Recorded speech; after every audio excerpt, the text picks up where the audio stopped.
కార్యాలయం నిరంతరం ప్రజలకు అందుబాటులో ఉండాలా, తెలుగుదేశం పార్టీ నాయకులు నిరంతరం ప్రజల మధ్యలో ఉండాలా.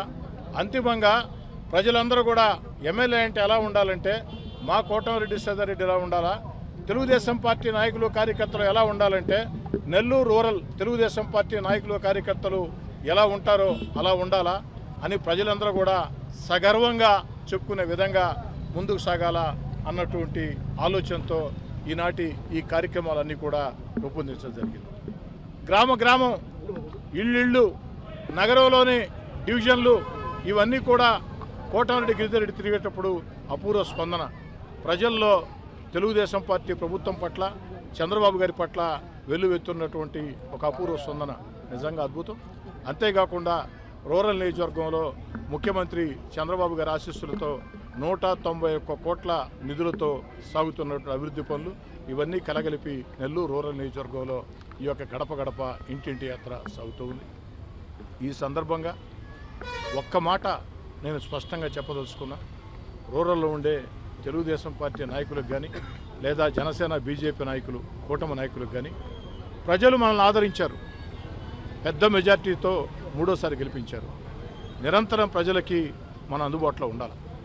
అంతేకాదు ఎక్కడా కూడా రాజకీయ కక్ష సాధింపులకి తావివ్వకూడదు.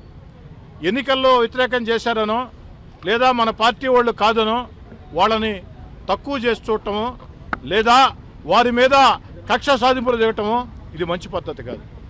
రూరల్ నియోజకవర్గంలో వాటన్నిటికీ అతీతంగా ముందుకు సాగుతూ ఉన్నాం. ఎక్కడా కూడా రాజకీయ భేదాలు విభేదాలు లేకుండా అన్ని పార్టీలకి పిలుపునిస్తా ఉన్నాను నేను. ఎన్నికల వేళ మాత్రమే జెండాలు అజెండాలు, ఎన్నికలు పూర్తయిన తర్వాత మనం అందరం ఆ ప్రాంతాల అభివృద్ధి కోసం పనిచేయాలి. ఈరోజు నారా చంద్రబాబు గారి ఆలోచన ఒకటే, ఎక్కడా కూడా రాజకీయ కక్షాదింపులు ఉండకుండా ఎక్కడా కూడా ప్రజల్లో నిరంతరం తెలుగుదేశం పార్టీ నాయకులు కార్యకర్తలు ఉండాలా, సంక్షేమ కార్యక్రమాల్ని అర్హులకు అందించాలా, ఏదైతే అభివృద్ధి కార్యక్రమాల్ని ప్రజల్లో తీసుకెళ్లాలా, ఇది చంద్రబాబు గారి ఉదాత్త ఆలోచన. గత వైఎస్ఆర్ కాంగ్రెస్ పార్టీ ప్రభుత్వానికి భిన్నంగా నారా చంద్రబాబు నాయుడు గారు ఆంధ్ర రాష్ట్రంలో సాగిస్తున్నటువంటి ఒక మంచి పరిపాలన, ఒక మంచి మాటలు. అయితే తెలుగుదేశం పార్టీ నాయకులు చూసి చూన్నట్టుంటారు లేని వైఎస్ఆర్ కాంగ్రెస్ పార్టీ నాయకులు ఎక్కడైనా చట్ట వ్యతిరేక కార్యక్రమాలు చేస్తే దాన్ని ఉపేక్షించే ప్రశ్నే లేదు. వైఎస్ఆర్ కాంగ్రెస్ పార్టీ నాయకులు వైఎస్ఆర్ కాంగ్రెస్ పార్టీ ముసుగులో తెలుగుదేశం పార్టీ కూటమి ప్రభుత్వాన్ని నిర్వీర్యం చేయాలనో, లేక తెలుగుదేశం పార్టీ నాయకుల్ని కార్యకర్తల్ని రెచ్చగొట్టాలనో, లేక తెలుగుదేశం పార్టీ ప్రభుత్వానికి చెడ్డ పేరు తేవాలనో ఉద్దేశపూర్వకంగా ఎక్కడైనా కానీ, అదేవిధంగా చట్ట వ్యతిరేక గత వైఎస్ఆర్ కాంగ్రెస్ పార్టీ ప్రభుత్వంలో మేము సాగించాం, ఈరోజు కూడా సాగిస్తామని చట్ట వ్యతిరేకంగా వైఎస్ఆర్ కాంగ్రెస్ పార్టీ నాయకులు ఎక్కడైనా చట్ట వ్యతిరేక పనులు చేస్తే దానిని చట్ట ప్రకారం కఠినంగా శిక్షిస్తాం. ఒక నెల్లూరు రూరలే కాదు, ఆంధ్రదేశం మొత్తం ఎక్కడా కూడా చంద్రబాబు నాయుడు గారి సుపరిపాలనలో ఎక్కడా కూడా ప్రతిపక్షాల మీద వేధింపులు లేవు. కానీ ప్రతిపక్షాల నాయకులు చేసినటువంటి చట్ట వ్యతిరేక పనులకు మాత్రం ఖచ్చితంగా చట్టపరంగా శిక్షిస్తారు, చట్టపరంగా చర్యలు తీసుకుంటారు, చట్టపరంగా వారికి వేయాల్సినటువంటి శిక్ష విధిస్తారు. ఇది తెలుగుదేశం పార్టీ ప్రభుత్వ ఆలోచన.